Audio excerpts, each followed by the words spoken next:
I must admit, I am deathly curious to know how a void gate came to be hidden in the depths of these ruins.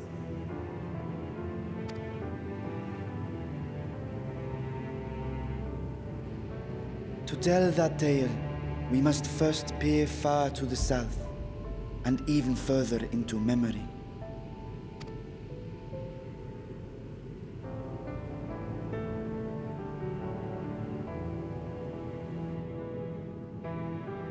An age 5 millennia passed when the Algan Empire sent an invading force to the shores of Merasidia. The southern people rallied around the commanding figures of Bahamut and Tiamat and fought fiercely to repel the would-be conquerors. With Bahamut's defeat, however, the tide turned against them. Desperate to seize any advantage, the Mercidians resorted to summoning primal entities.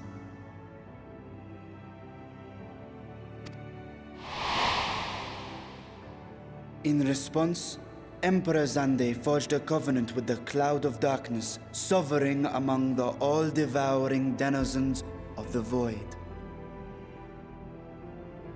Thus bolstered by icons on one side and Voidsent on the other, the two armies clashed in a battle of unspeakable carnage.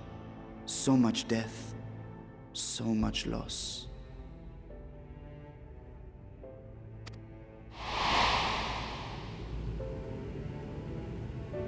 I consider myself well-versed in that period of history, yet you speak as one who witnessed it happen. Indeed, I did. I heard Tiamat's roar of defiance and sped toward that war-torn land.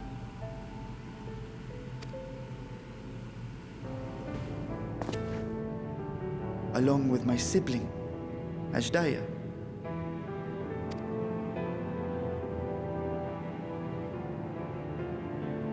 We dragons are not male or female as men are wont to classify, but elder sister is the closest a mortal tongue can come to describing what she meant to me. I was the last of our brood to hatch, and Ashdaya cared for me where my sire could not. Thus, I was with her when Tiamat roared. I was with her when she journeyed south, and I was with her when she fought against the Void-sent hordes.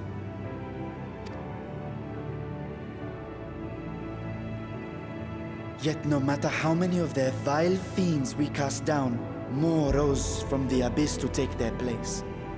Faced with an unwinnable war of attrition, Ashdaya risked her all on a final gamble.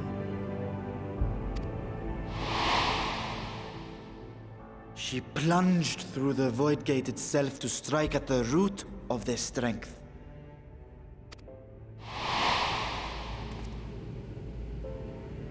I tried to follow in her wake, determined to lend what aid I could. But even as I came upon Alag's glittering tower, I saw the rift close behind her.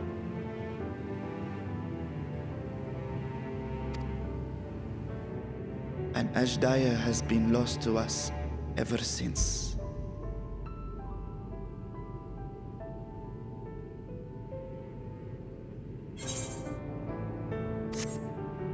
I find I must retract my earlier claim of historical knowledge. Nowhere in the Crystal Tower's archives did I see mention of such noble sacrifice. That does not surprise me. To Allagan eyes, it must have seemed as if a lone dragon, driven to madness, simply dove through the gate and did not return.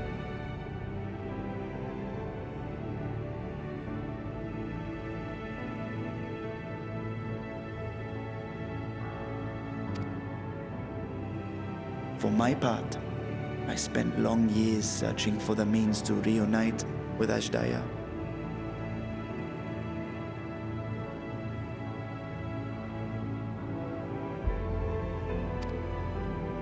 Until I could search no more. Until Alag was dust, and the art to open a void gate large enough to accommodate a dragon forever lost. Yet you have the beginnings of a gate right here. under the control of a harnessed device.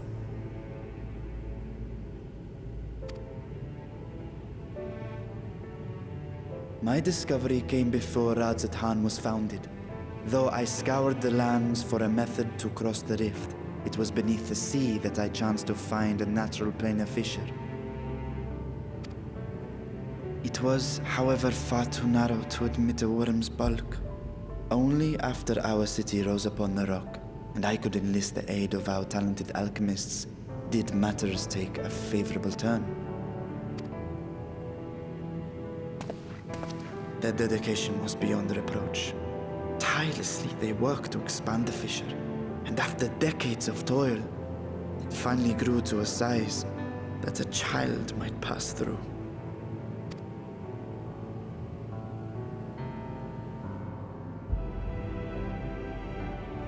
Not long ago, you told us that you called out to your kin, but Ashdaya's answer was silence. I suspect the conclusion to your tale is not a joyful one.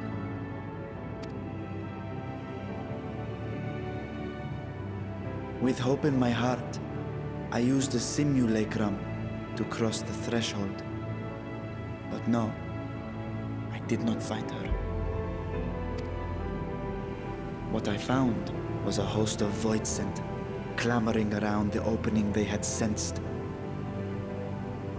It was but a moment, but enough. I had no choice but to retreat and allow the portal to contract once more.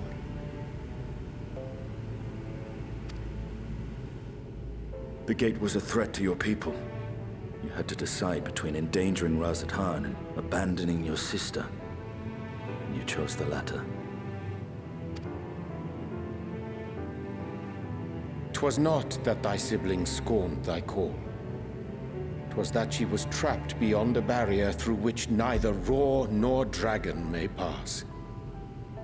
Even now, in the desolate world of the 13th. I can scarce imagine your pain, yet it was wise not to linger in that place. Too long a sojourn, and even a being of your power risks being warped into a creature of the void. You've seen this phenomenon before, when we stepped into the darkness.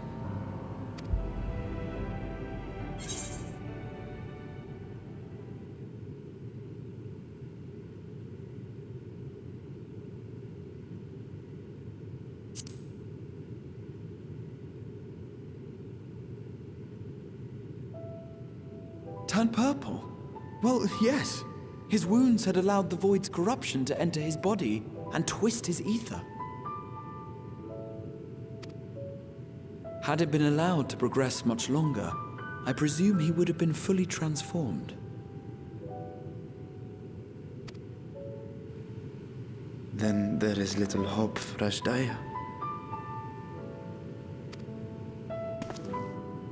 Ah, no. I hadn't meant to. I speak only of possibilities. The scales of the first brood are extraordinarily resistant to ethereal fluctuations. They are the protective talisman's core components after all, and even the corruption I described would struggle to overcome. Of course. With the warding scale in one's possession, one could conceivably survive a stay in the 13th without being warped by its energies.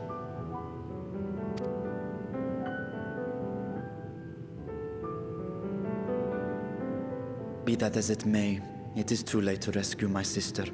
5,000 years too late.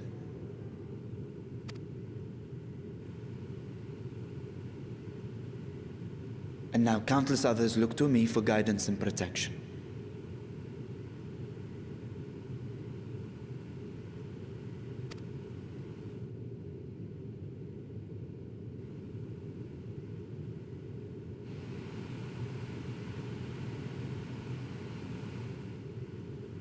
So when I sensed intruders in the ruins, I came only to ensure that the gate remained closed.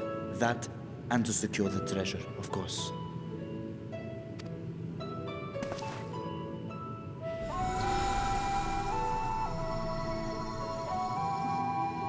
I wish only to forget the rest.